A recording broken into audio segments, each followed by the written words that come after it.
Hola, soy Vladimir Acosta y esta es La Otra Mirada. Nos encontramos en el Parque Nacional Macarao, no lejos de Caracas, zona de indios rebeldes, y hoy vamos a echarle otra mirada al tema de la resistencia indígena contra la conquista española. Habría que empezar diciendo o recordando, porque a veces se olvida, que toda conquista supone violencia, toda conquista supone ocupación de territorios, supone saqueo, supone colonialismo, supone sujeción, supone destrucción cultural y muchas veces supone también la justificación de una superioridad cultural o religiosa de quien conquista. A nosotros, que somos en cierta forma productos de la conquista europea, a través de la mediatización cultural y a través del mestizaje del que somos parte, se nos ha inculcado la idea de celebrar la conquista europea como hazaña nuestra. Se nos ha inculcado la idea de celebrar lo europeo y despreciar lo indígena. En el caso de los españoles celebran el 12 de octubre, punto de partida de la conquista, la invasión de América, y se nos ha impuesto a nosotros la celebración de esa misma fecha. En realidad los españoles celebran su conquista, la conquista buena, la conquista que ellos hicieron. Pero se les olvida muchas veces que España estuvo sometida durante 7 siglos al dominio árabe. Que España fue conquistada por los árabes y estuvo varios siglos bajo el dominio árabe. Entonces niegan por completo todos los aportes, incluso los aportes culturales de la conquista árabe, mientras celebran los éxitos suyos, los logros suyos que van desde haber traído aquí la gripe, el sarampión y la viruela, hasta haber traído la lengua española y haber traído el cristianismo. Una salsa para el pavo y otra salsa para la pava. Además, haber traído el cristianismo como religión significó haber masacrado y destrozado cultura, y haber traído la religión, la lengua española, tenía escaso mérito en unos conquistadores que acaso lo único que sabían hablar era ese idioma y de paso no lo hablaban muy bien, por cierto. Ahora bien, toda conquista supone resistencia, toda conquista genera resistencia. Y lo que ocurre en nuestro caso es que se tiende más a celebrar la conquista y se tiende mucho menos a celebrar o a conmemorar la resistencia, la lucha de los indígenas por su cultura, por su civilización, por su territorio, que es parte de nuestra historia y que es parte de nuestra memoria. La resistencia fue temprana, pero la resistencia no empezó, como suele decirse, el 12 de octubre. El 12 de octubre no es el día de la resistencia indígena, el 12 de octubre en todo caso es el día de la ingenuidad indígena. Pero la resistencia empezó poco después. Empezó en territorios del actual Haití, cuando los indígenas haitianos, encabezados por el primer héroe de la resistencia indígena latinoamericana, Cao Nabó, destruyeron el fuerte de Navidad que había construido Colón como puesto colonial, y a partir de allí se enfrentaron a los invasores españoles. Cao Nabó luchó contra los españoles. Cao Nabó enfrentó a los españoles y resultó difícil para ellos capturarlo, y al final uno de los conquistadores, Alonso de Ojeda, lo capturó hábilmente por la ingenuidad del propio Cao Nabó. Le ofreció unas esposas de metal muy bonitas y Cao Nabó puso las manos y así Ojeda lo capturó. Cao Nabó estuvo capturado y finalmente lo llevaban a España para exhibirlo como trofeo. El barco naufragó y Cao Nabó se ahogó en el océano, en el mar Caribe. Pero la resistencia continuó. Hubo resistencia en la Española, sí, en la actual República Dominicana, y allí hubo un luchador indígena llamado Enriquillo. Enriquillo porque siendo sobrino de una de las jefas indígenas de Anacaona, había sido criado por los españoles, por frailes españoles, y esa crianza lo ayudó a soportar todas las humillaciones, todas las indignidades a que lo sometieron los colonizadores españoles, hasta que llegó el momento en que Enriquillo no soportó más, decidió rebelarse, decidió recuperar su nombre indígena, Guarocuya, y con ese nombre, Guarocuya, encabezó un proceso de lucha contra los españoles que duró décadas y en el cual jamás fue posible a los españoles capturarlo. Pero también hubo resistencia en Cuba, hubo resistencia en Cuba, y en Cuba fundamentalmente la resistencia estuvo encarnada en un cacique también procedente de Haití, que vivió en Cuba y que enfrentó a los españoles. Ese cacique se llamaba Atuey, y ese cacique Atuey, cuando finalmente fue capturado por los españoles, fue quemado vivo por los españoles. Y el padre Las Casas nos ha dejado un relato de la ejecución de Atuey, porque Atuey, cuando está a punto de ser quemado vivo, un hipócrita fraile se le acerca diciéndole que se haga cristiano. Y Atuey pregunta que si se hace cristiano, el monje le dice que si se hace cristiano va a ir al cielo, y Atuey pregunta, ¿en el cielo están los españoles? Y el fraile le dice, sí, los españoles buenos están allí. Y responde Atuey, entonces yo prefiero ir al infierno para no encontrarme a esos asesinos otra vez en la otra vía. Así murió ese heroico cacique Atuey, que fue la primera expresión de la rebelión indígena en las Antillas. Pero también hubo rebelión en la tierra firme, rebelión de los caribes, de la costa de Cumaná, y vamos a hablar ahora de esas primeras rebeliones en el mundo caribe de las costas del actual Cumaná.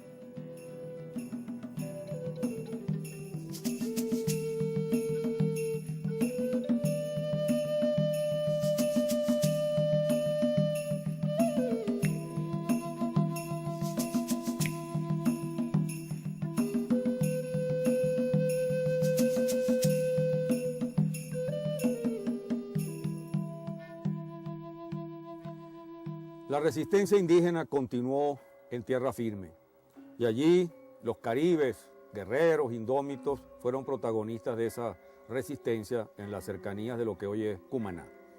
En realidad los caribes empezaron sometiéndose pacíficamente a un experimento organizado por Bartolomé de las Casas, un intento de conquista pacífica, de conquista espiritual. Organizó con unos frailes dominicos y franciscanos una forma de colonizar a los indígenas en el área de Chiribichí y en el área de lo que hoy es Cumaná. El experimento funcionó prácticamente un corto tiempo, pero apareció por allí un conquistador llamado Alonso de Ojeda, que no es el mismo conquistador que se había dedicado a esclavizar indios a comienzos del 1500, pero que tenía el mismo nombre y la misma costumbre, y este conquistador acabó con el experimento. Se apoderó de un grupo de indios para venderlos como esclavos. Los caribes reaccionaron, llegaron al barco de este Ojeda, quemaron el barco, mataron a Ojeda y mataron a todos los españoles. Pero no solo eso, sino que atacaron también el convento de frailes por creer que los frailes estaban implicados. Allí participó un cacique llamado Gil González, es decir, que llevaba nombre español porque había sido cristianizado antes, y otro indio caribe al que llamaban Orteguilla, que solía vestirse con unas ropas de fraile. Mataron a los frailes y entonces la respuesta inmediata de la audiencia de Santo Domingo fue mandar a un conquistador a pacificar la región, es decir, a masacrar a todos los indios rebeldes. Este conquistador llamado Gonzalo de Ocampo vino y se encargó de masacrar a los indios, de colgarlos en los palos de su barco y de capturar una gran cantidad de indios para venderlos como esclavos. Fracasó el experimento y lo único que hizo Ocampo fue fundar la primera localidad que fue el punto de partida de la ciudad de Cumaná, una Nueva Toledo, como la llamó él. Pero luego hubo otra rebelión de indígenas en 1523, prácticamente por razones parecidas. y el conquistador que enviaron de Santo Domingo para reprimirla, en este caso no fue un español, sino un italiano nacionalizado español, un tal Giacomo Castiglione, que en español se hacía llamar Jacome Castellón, y que aplicó la misma política masacradora y represiva contra los caribes. Los caribes siguieron respondiendo y prácticamente la situación en esa zona cercana a Cumaná se hizo altamente dificultosa. Pero no solo hubo resistencia temprana en Paria, sino que también hubo resistencia en la zona de Santa Marta, Sinú, Darién, Veragua, Panamá. En Panamá hubo respuesta de los indios a la violencia de Balboa, a la represión de Balboa contra los indígenas, y también más adelante, o poco más adelante, respuesta de los indios a la violencia practicada contra ellos por el otro conquistador de esa zona, que fue Pedrarias Dávila.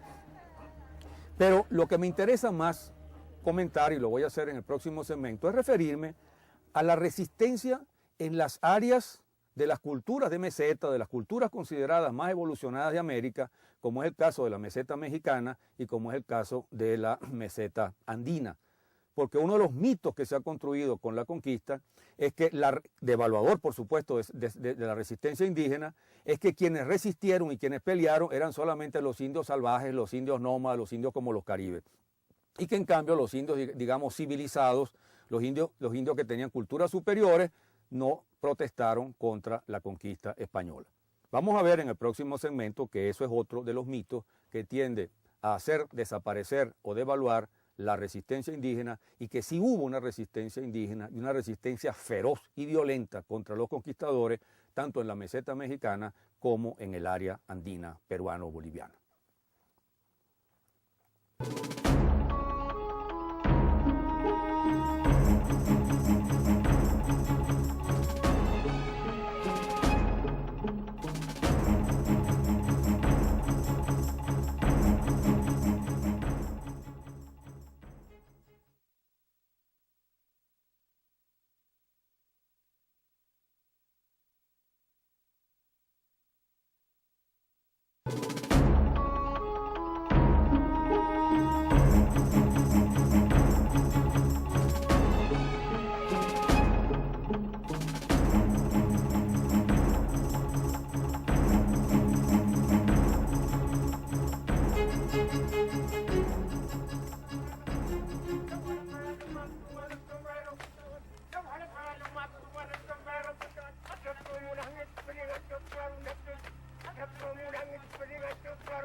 Bien, vamos ahora a echarle otra mirada a otro de los mitos que se refieren a la resistencia indígena. El de que la resistencia solo se dio entre los indios nómadas, los indios despectivamente llamados salvajes, pero no entre las culturas estratificadas y más complejas, como las culturas de la meseta mexicana y de la meseta peruana.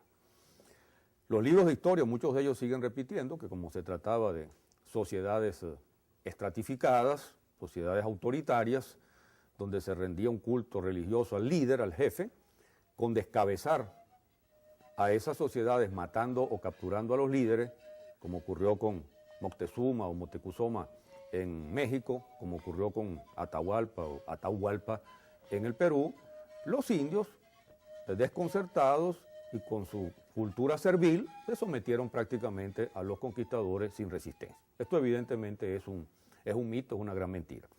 Es cierto, sí, porque hay combinación, hay medias verdades también allí. Es cierto, sí, que eran sociedades estratificadas, complejas, que algunas de esas sociedades ejercían dominio sobre otras culturas indígenas, que había explotación, que habían hasta componentes de esclavitud, y que por supuesto los españoles aprovecharon todo esto. Pero los españoles, de cuyo valor no se trata de dudar, tuvieron suerte. Contaron con una serie de factores favorables. El primero de esos factores fueron las enfermedades. Las enfermedades, la viruela, la lechina, el sarampión, la gripe, que desmontaron prácticamente las culturas indígenas, produciendo una gran cantidad de muertes. Hay un estudioso norteamericano, Ashburn, que ha dicho que los verdaderos generales de la conquista fueron la gripe, el sarampión y la escarlatina. También contaron con la sorpresa. También contaron con la superioridad militar, el armamento, cañones, barcos, armaduras, caballos, espadas de metal, arcabuces y los perros que masacraban a los indios. También contaron con la ventaja de encontrarse con unas profecías, como la profecía de Quetzalcóatl en México y la de Viracocha en el Perú, que hablaba de unos guerreros barbudos que habían perdido esos reinos antes y que iban a volver a reconquistarlos. Y finalmente se aprovecharon de los conflictos internos de esas sociedades.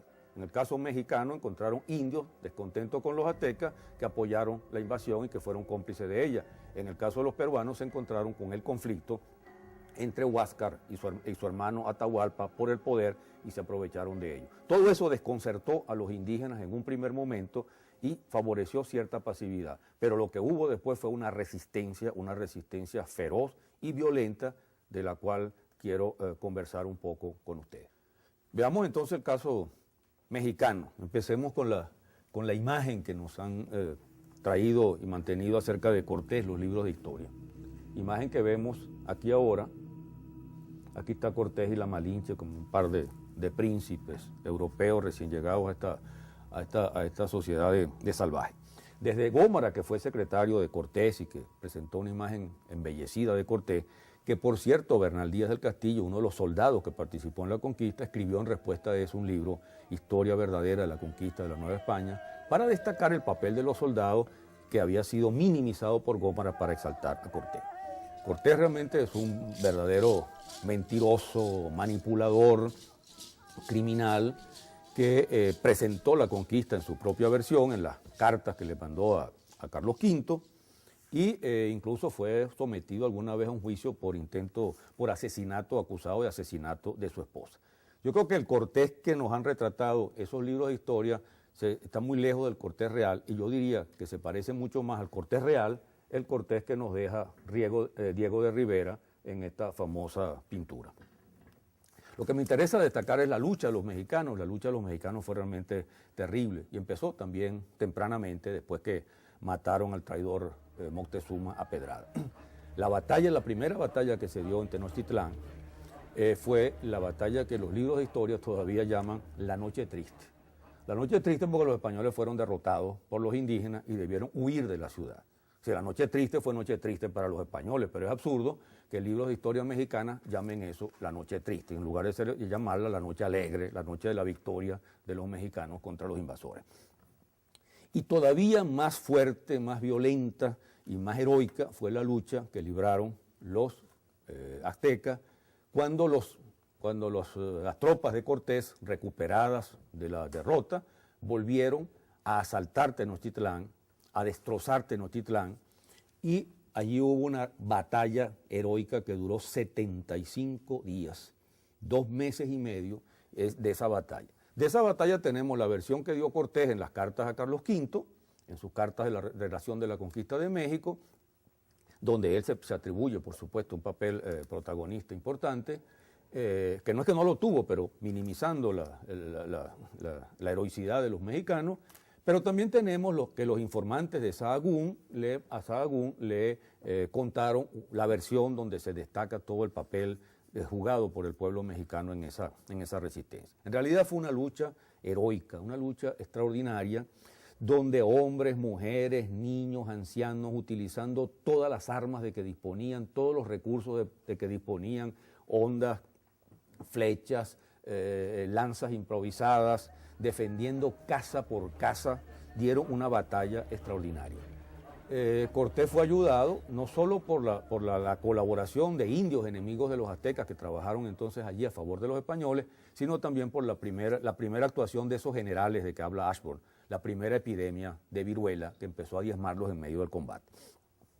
Los mexicanos fueron derrotados finalmente y la ciudad, una de las ciudades más bellas que según los propios conquistadores habían visto, algunos de ellos habían estado en Italia, quedó completamente destruida y arrasada como resultado de la agresión española. El gran héroe mexicano de esa lucha fue Cuauhtémoc, Águila que cae, que encabezó la resistencia, la lucha. Es el Guatimozín de que hablan los españoles, que luego fue capturado por Cortés torturado por Cortés para que le quemaron los pies, para que dijera dónde se encontraban los tesoros que los mexicanos habían tirado el día de la noche triste justamente, y luego por la actitud digna y heroica de Cuauhtémoc, Cortés terminó haciéndolo ahorcar. La batalla de Tenochtitlán es una de las batallas realmente más terribles y más heroicas de toda la historia americana, una de las luchas más increíbles por la desigualdad entre el agresor y el agredido que hayamos conocido en nuestra historia, y lamentablemente es una batalla que muy poco se destaca. Yo quiero terminar el comentario citando a Laurette Séjourné, una conocida antropóloga francesa especialista en México, en las culturas mexicanas, que escribió una vez acerca de esta heroica resistencia, lo que tengo anotado aquí. El día en que la ideología colonial sea completamente disipada, esta resistencia se contará entre las hazañas más nobles que la humanidad haya conocido. En el Perú hay una situación bastante parecida. Quienes llevan a cabo la conquista del Perú, fundamentalmente Pizarro y Almagro, son verdaderamente un par de asaltantes que se ponen de acuerdo para asaltar un país, saquearlo, y que luego se matan entre ellos por el reparto del botín. Pero lo que me interesa destacar es la resistencia indígena. La resistencia la hubo desde temprano en el caso ecuatoriano, porque Atahualpa contaba con más respaldo en Ecuador que en Perú, y fueron los generales de Atahualpa, Rumiñahui, Quisquis y Calpuchima, los que batallaron contra los españoles en Ecuador, finalmente fueron vencidos y derrotados. En el caso peruano, propiamente dicho, en el Cusco, la resistencia tardó un poco más. Tardó un poco más porque los españoles, los pizarros, se las arreglaron para fabricar un inca títere, descendiente de Huayna Cápac, al cual llamaron Manco Cápac o Manco Inca. Lo tuvieron como títere, lo utilizaron para engañar al pueblo peruano. Ese pobre Manco Inca fue humillado, despreciado por los españoles. Cada vez que reclamaba algo, cada vez que protestaba, lo encarcelaban, lo humillaban, hasta llegaron a orinarle encima. Y él logró comunicarse con dignatarios del pueblo peruano y de la gente de Cusco, y se empezó a preparar una rebelión. Logró engañar a Hernando Pizarro, quizá el más criminal de los tres hermanitos, de las tres joyas estas, y con la idea de que iban a encontrar un ídolo de oro y que le diera permiso para ir a buscarlo, y finalmente logró escaparse. Se puso al frente de la rebelión. Los peruanos mataron prácticamente a todos los españoles que se encontraban en el interior, y organizaron una rebelión que los condujo a sitiar el Cusco. Sitiaron el Cusco allá en febrero de 1536, sitiaron el Cusco, reunieron una tropa de prácticamente, se calcula 150.000 hombres. Habían aprendido de alguna forma las técnicas de combate español, estaban aprendiendo a montar a caballo, algunos usaban arcabuces, usaban lanzas o puntas de espadas que ponían como si fueran bayonetas, y enfrentaron a los españoles que estaban sitiados allí en el Perú, que eran muchos menos, pero que tenían una superioridad militar mucho mayor. El sitio fue un sitio terrible, hubo escaramuzas, choques de todo tipo, y se mantuvo prácticamente durante casi 6 meses, hasta agosto de ese año. Y en agosto de ese año ocurrió prácticamente algo que mostraba la superioridad militar de los españoles sobre los indígenas. Los españoles eran asaltantes profesionales, soldados profesionales dispuestos a la conquista y al saqueo. Los indígenas eran campesinos. Y llegó agosto, y agosto era el tiempo de la cosecha, la necesidad de atender a sus cosechas, porque si no se morían de hambre, y empezó a desorganizarse el ejército de Manco. El ejército de Manco se desorganizó, y finalmente los españoles superaron el sitio y lograron vencerlo. Manco se replegó entonces a un sitio ya montañoso, Vitcos o Vilcabamba, y allí logró reconstruir de alguna manera la sociedad incaica, y se mantuvo durante mucho tiempo enfrentando todos los ataques que intentaron los españoles para someterlo. Al final cayó, como solían caer los combatientes contra los españoles, por la traición de los españoles. y fueron unos españoles prófugos los que se refugiaron allí, vivieron en Vilcabamba, donde recibieron todo tipo de apoyo solidario, y finalmente en una circunstancia, creo que era jugando unas cartas o algo parecido, aprovecharon para asesinar a Manco, huir otra vez hacia el Cusco y tratar de lograr el perdón de los españoles. A continuación se produjo la rebelión de Tupac Amaru el primer Tupac Amaru, y esa rebelión de Tupac Amaru también tuvo una incidencia muy grande, pero al final Tupac Amaru I también fue capturado por los españoles, fue llevado al Cusco y allí fue ejecutado, siendo una suerte de preludio de lo que ocurrió en 1782 con el otro Tupac Amaru, el gran Tupac Amaru II, ajusticiado y descuartizado por los españoles en 1782 en esa misma plaza del Cusco.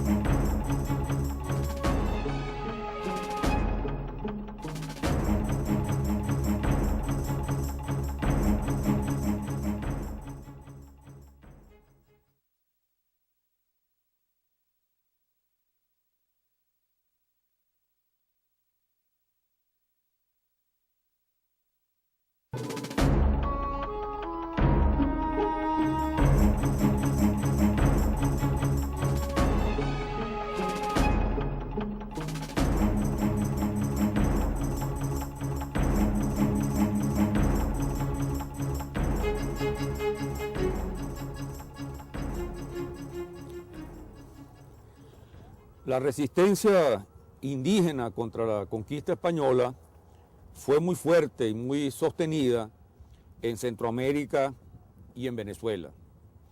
En Centroamérica, los mayas y otros pueblos vecinos, en Guatemala, en Honduras, en Nicaragua, enfrentaron a los invasores españoles. Pero más fuerte, más sostenida fue la resistencia de los caribes venezolanos contra esos invasores españoles. En Guatemala, el principal héroe de la resistencia indígena es Tecún Umam.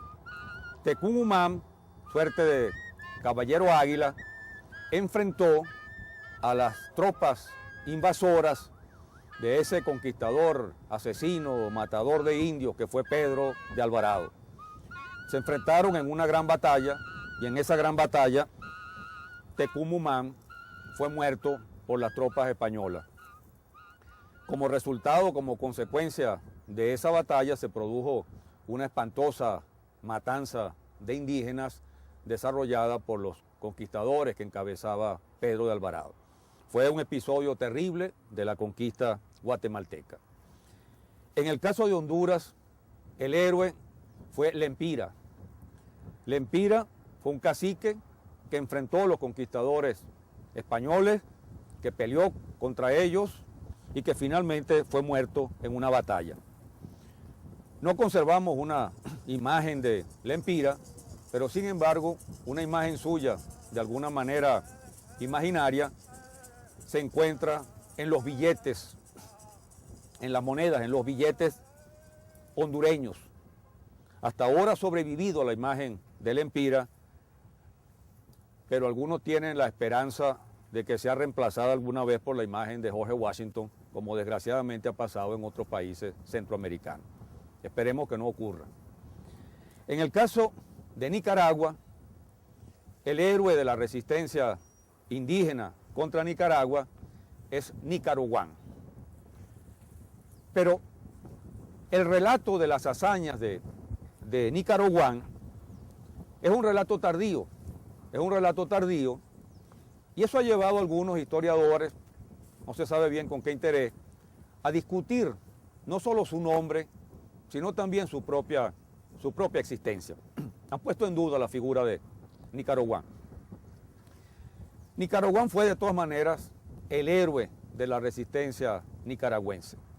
E incluso no solo se opuso a los invasores, a los conquistadores españoles, sino que denunció también la colaboración que con los conquistadores españoles llevaban a cabo caciques como Nicarao o Nicaragua y como Nicoya.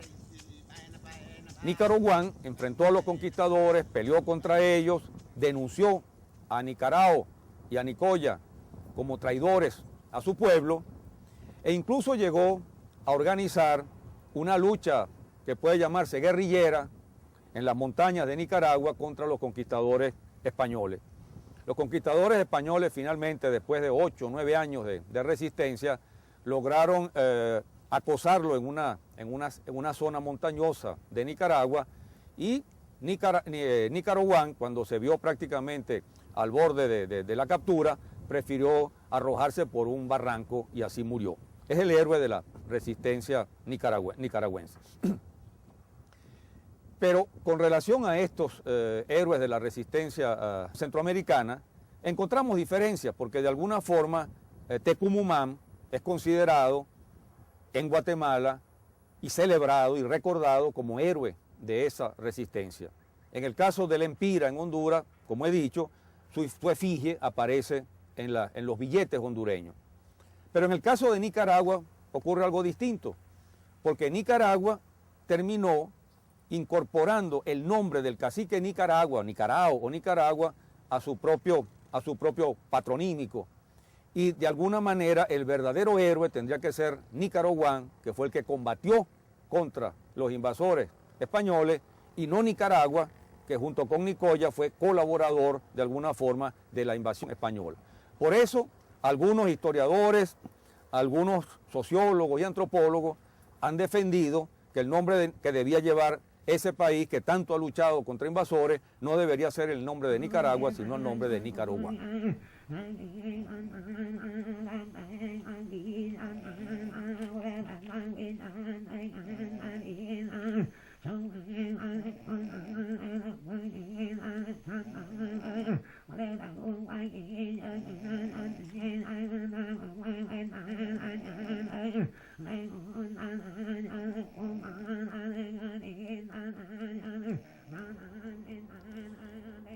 Pero más fuerte, más permanente, más sostenida, fue la resistencia de los caribes venezolanos contra los conquistadores españoles, particularmente en la zona norte-centro de Venezuela, donde esos caribes lograron durante la década de los 60 del siglo XVI frenar la instalación de los conquistadores, defendiendo sus tierras, defendiendo sus sociedades y derrotando todos los intentos de imponer la conquista.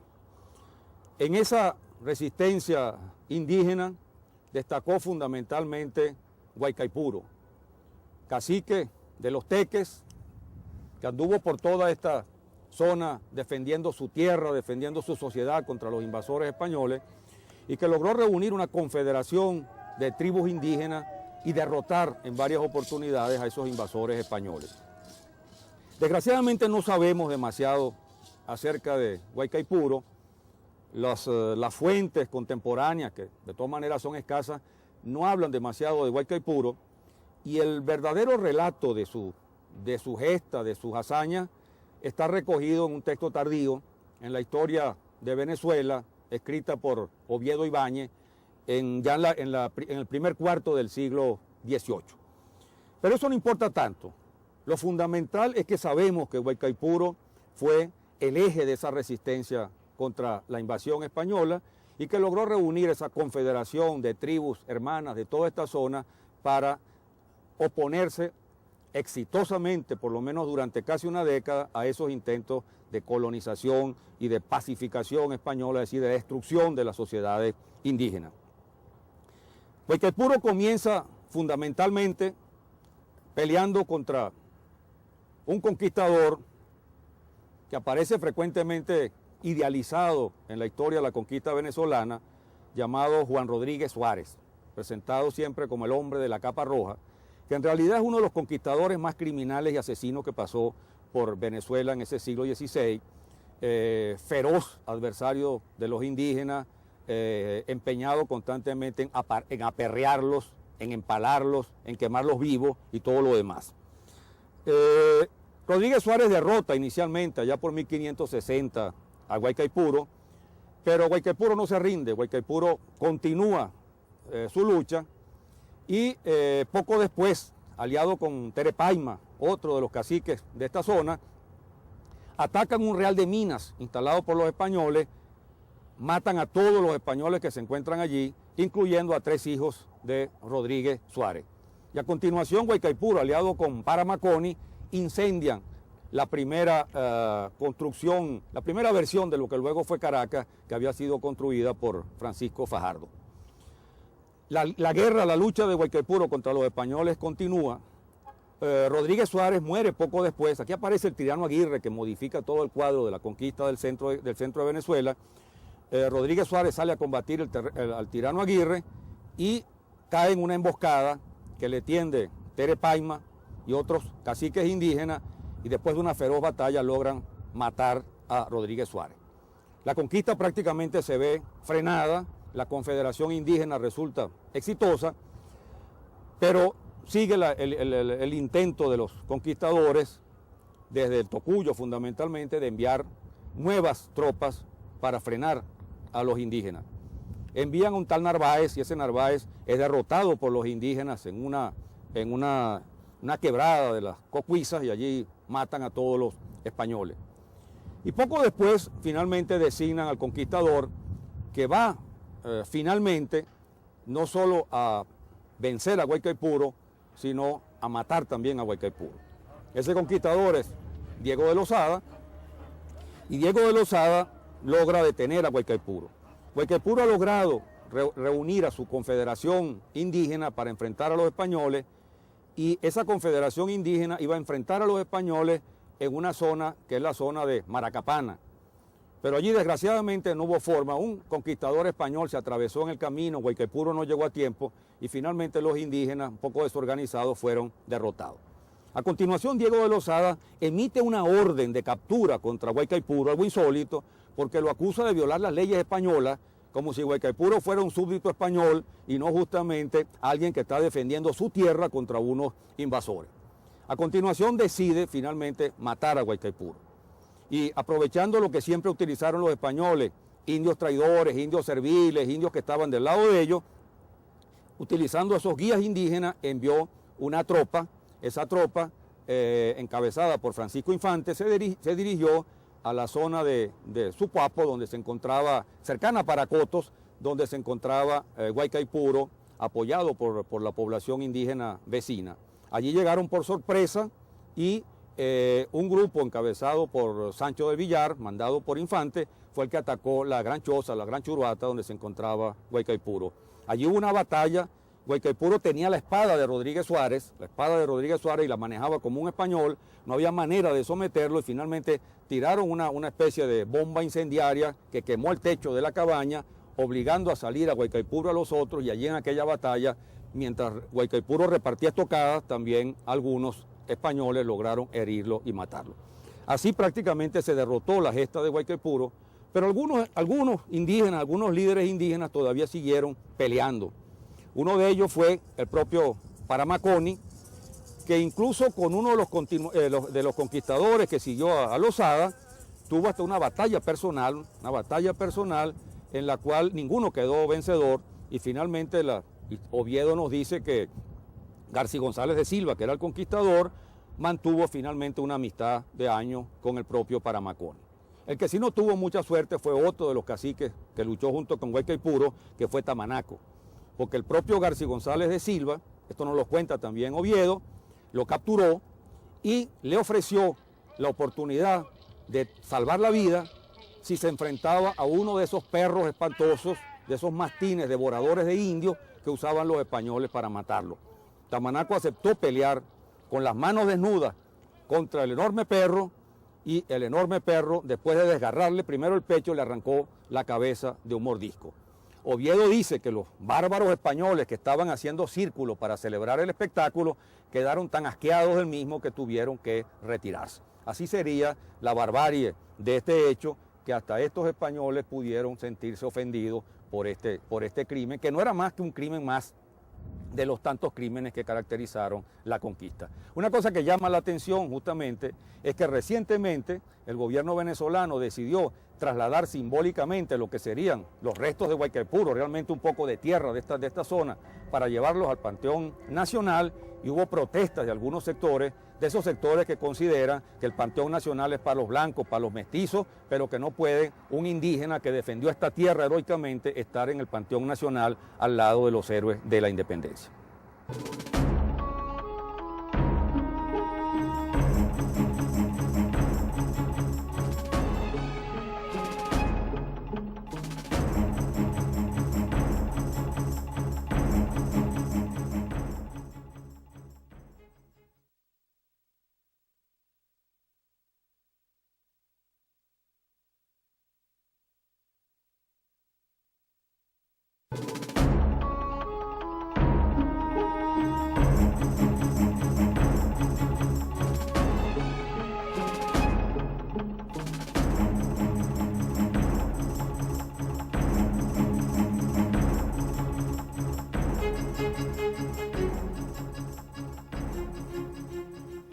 Pero quizás la resistencia más heroica, en todo caso la resistencia más duradera, fue la chilena.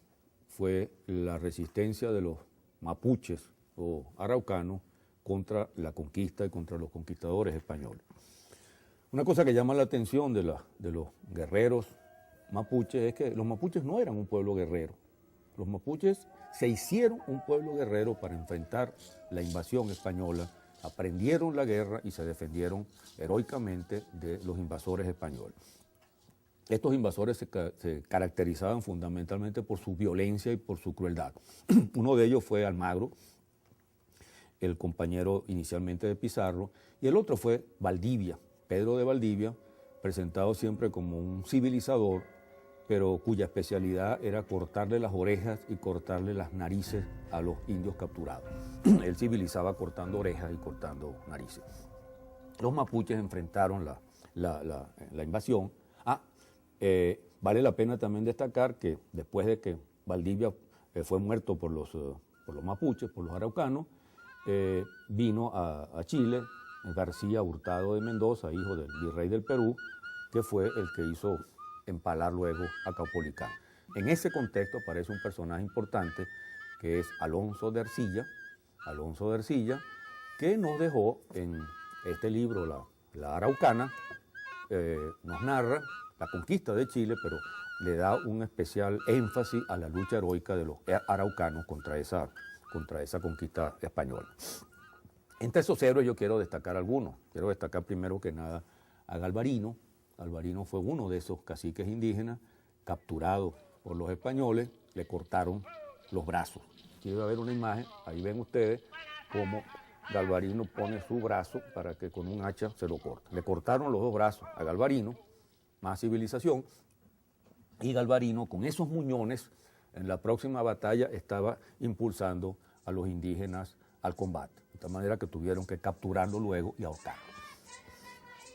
Lautaro fue el gran héroe de esa resistencia mapuche o araucana.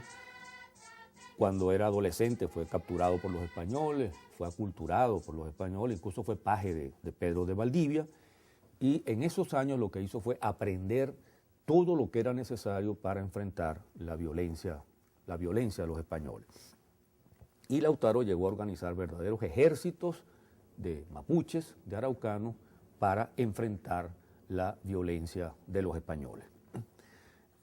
Entre las cosas que hizo Lautaro destaca que los mapuches le perdieron el temor a los caballos, que habían sido lo que les inspiraba terror inicialmente.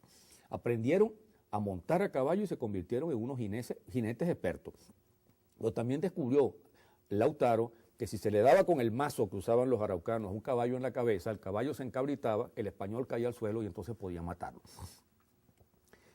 Lautaro acostumbró a los mapuches a usar corazas de cuero, eso que llamaban escaupiles, para protegerse de las armas españolas.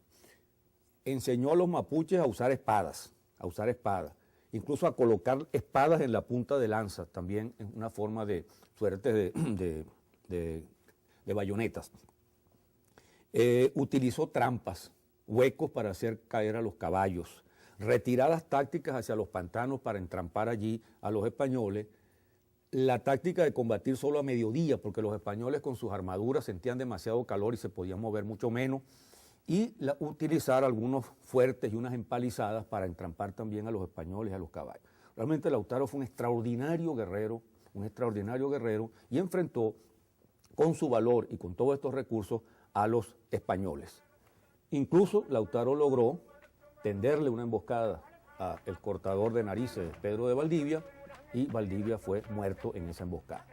Las versiones que se dieron de esa emboscada, versiones que realmente son muy inseguras, porque todos los que estaban allí murieron, todos los españoles que estaban allí murieron, hablan de la forma como lo ejecutaron, cómo le sacaron pedazos de piel, cómo se lo comieron incluso, para mostrar la barbarie de los araucanos, pero olvidando pues la cortadera de narices y de orejas que hacía Valdivia, y olvidando también que esto era un hecho de justicia, porque Valdivia fue sometido a un juicio, y ese juicio se lo condenó a muerte y se lo ejecutó. Y se lo ejecutó a la manera araucana, que era darle un mazazo por la cabeza. El otro gran héroe de la resistencia mapuche fue Caupolicán.